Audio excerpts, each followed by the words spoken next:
Xiaomi Redmi phone တွေမှာ YouTube ကသချင်းကို screen ပိတ်ပြီးတော့ဘယ်လိုမျိုးနှားထောင်ရမလဲဆိုတာဒီနေ့ကျွန်တော်ပြပြပေးသွားပါမယ်။ဒီဗီဒီယိုလေးကလူချင်းဗီဒီယိုတွေပြောလို့ဆိုရင်ရှိမှဆိုလို့ချင်းကျွန်တော်ရဲ့ channel လေးကို like and follow လုပ်သွားပေးကြပါဦးပါဗျ။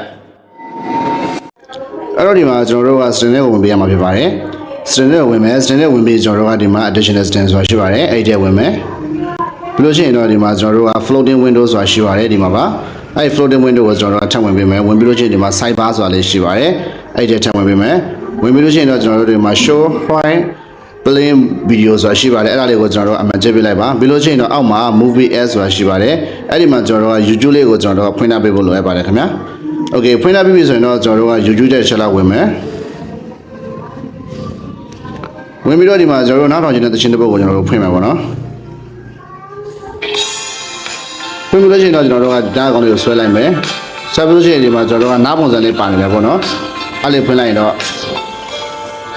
ဒါကျွန်တော်တို့ရဲ့ဖုန်းလေးက screen ပိတ်ထားပေမဲ့လည်းတခြင်းကလာနေပြီပဲဖြစ်ပါတယ်။ Okay တကယ်လို့ဒီနေ့လည်းနဲ့အဆင်မပြေဘူးဆိုရင်လည်းကျွန်တော်ရဲ့ video comment ထဲမှာဝင်ရောက်ပြီးတော့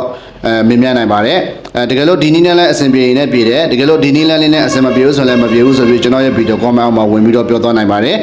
။ဒီနေ့လည်းအဆင်မပြေဘူးဆိုရင်တော့ကျွန်တော်နောက်ထပ်နေ့လည်းတစ်ခုကိုကျွန်တော်ထပ်ပြီးတော့မျှဝေပေးမှာဖြစ်ပါတယ်ခင်ဗျာ။အားလုံးကျေးဇူးတင်ပါတယ်။